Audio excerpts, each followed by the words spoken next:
Good afternoon, everyone, and welcome to another episode of CampusCare EdTalks. EdTalks is a platform where educators and leaders come on board and express their viewpoint related to education and society. Our topic for the day is how to tackle examination fear, and to express her views on the same, we have with us Miss Neeru Sharma, ma'am, principal of PKR Jain Senior Secondary School, Ambala. A very warm welcome, ma'am. Thank you so much. Delighted to be a part of your program. Thank you so much, ma'am. It's such an honor to have you here. So let's start off with the session now, ma'am, shall we? Yeah, please. So, ma'am, firstly, I'm why? ready. Yes, ma'am. So, firstly, why do you think students fear from exams, and what is the leading cause for examination fear? Examination itself, basically, with the kind of education system that we have in our country, we we actually put a lot of pressure on the children as to creating a kind of a hurdle, and at the same time a mountain that they have to climb and cross before achieving a set goal. All these years that they've been studying, till they're in seventh or eighth, I would say middle school, we actually do not show them the right course. For the moment, senior school comes and the pressure of board exams, and then on to, that fear of whether they will be able to make it after 10th. Will they be able to get the desired streams? So much of pressure, more from home than from school, actually makes the child really scared of exams. Otherwise, when we teach them gradually, we teach them to do work, they do not feel scared. They take it so lightly. But the day they reach ninth standard, there is a drastic change, I would say, in children. And all I would say, unimaginable, problems start up with children. Majority of them. There are those who are very, very normal. But then those children, are the ones who are always, overlooked in the class, overlooked at home, and then at the end of the day, when we, go through the results, we are at times astonished as to how come, XYZ, ABC could fare so well, and the child whom we'd been looking up to probably day and night in school and at home is not able to. So, this is what actually is the result of the fear. So, when you are afraid, you are not able to do anything correctly. Thank you so much, ma'am. Indeed, when you're afraid, you're not able to do anything correctly. So, moving forward, ma'am, what do you think are the ways to tackle examination fear, ma'am? See, the first thing that we have to do is we have to make the child realize that the child should not have the fear of exams. Fear of anything, I would say. Why use the word exam? And the fear comes because of the result expected. Friends around, your parents' expectations, what you want to and what you do not get. All these things actually make the child understand one thing, that there are so many things probably that will, may or may not happen, right? So when it comes to studies, we have to make the child understand one thing, that in order to remove that so called fear, they have to adopt certain strategies. And those strategies actually have to be, framed by the teachers in school and the parents at home. See, we are the helping hands. Basically, as we always say, that teachers are more of facilitators, all right, and parents are more of counselors and friends at home. So that bridge actually, has to be made very strong for the child to cross. Once the child understands that, he is prepared, he or she is prepared to face any kind of a challenge or a lurking, fear, I would say, of not being able to do well, the child will gradually overcome, the I would say, that confidence which the child misses out on. So, when we give the child strategies as to being regular, planning the day's work, being thorough with what you have done on a daily basis, speaking out. That is the most important, actually. Speaking out and sharing your problems, your inhibitions with your teachers, your friends, and parents at home, so that, the child is guided well, the child is helped out. And I think eventually all this makes the child less in stress and more, free to be able to cope up with anything. That is what I feel. Because, when you talk to children, what I came across generally is that children are always compared in the classroom and at home. So, one of the students, I would just like to share this, what fear did she have? She was not afraid of anything. She was well prepared with the syllabus that was coming for the exams. She knew everything. But one thing that she was not sure of was whether she will be able to do like her brother.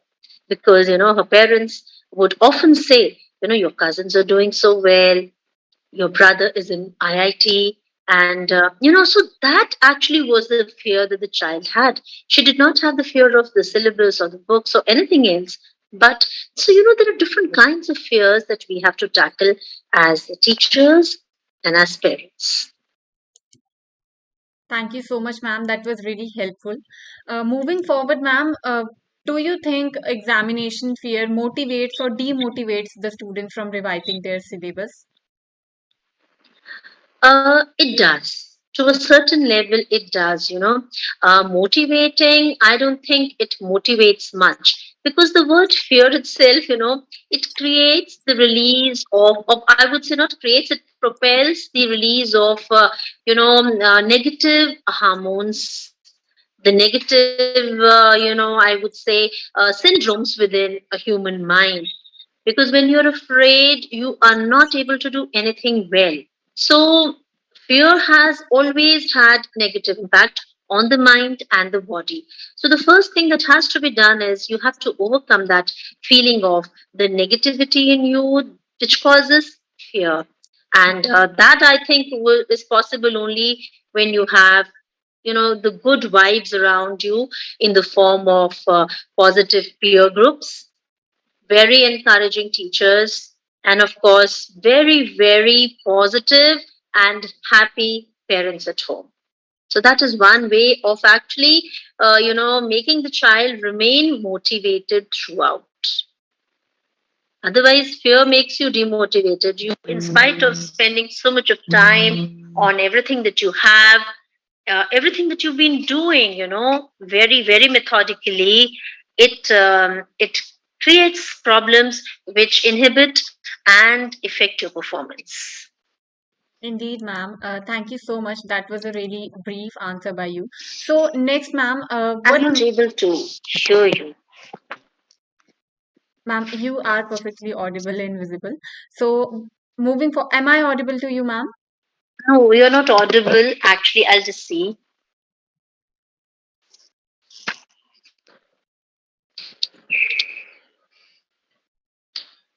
One second. Yeah. So, hello, am I audible? Yes, ma'am. Am I audible now, ma'am?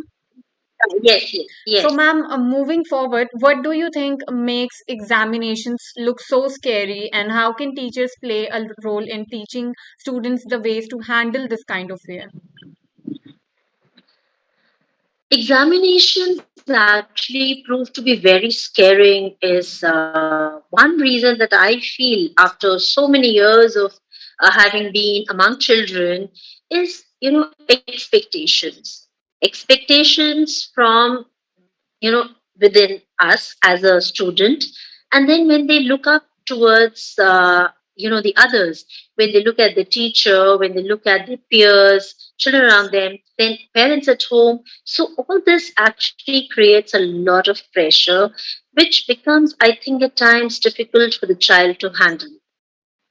One thing, of course, no teacher would ever, make the child feel insignificant or, less competent in the class. But at the same time, the way we teach in the classes, we at times are not able to focus on certain areas that are of real importance. We should be able to talk more to the child apart from completing the prescribed syllabi, the curriculum, the revision charts, so many other things that have been planned. When the teacher is able to connect with the children, that so-called counseling, it is effective only when somebody who knows the child well is speaking to the student. Otherwise, it is futile. I would say, you send a group to a counselor, or you bring, motivational speakers to the forum, and you make them address the whole class or a bunch of students together. It does not have any positive effect. Out of, the whole class, maybe just one benefits. But when the teacher who's been with the child for the last good 10 months speaks to the child, individually, relates to the problems or the fears that the child is facing, I feel that immensely benefits the child, brings in the confidence that is required in the child, and probably, with so much of strength that the child gains from that help, that faith that the teacher is, trying to restore.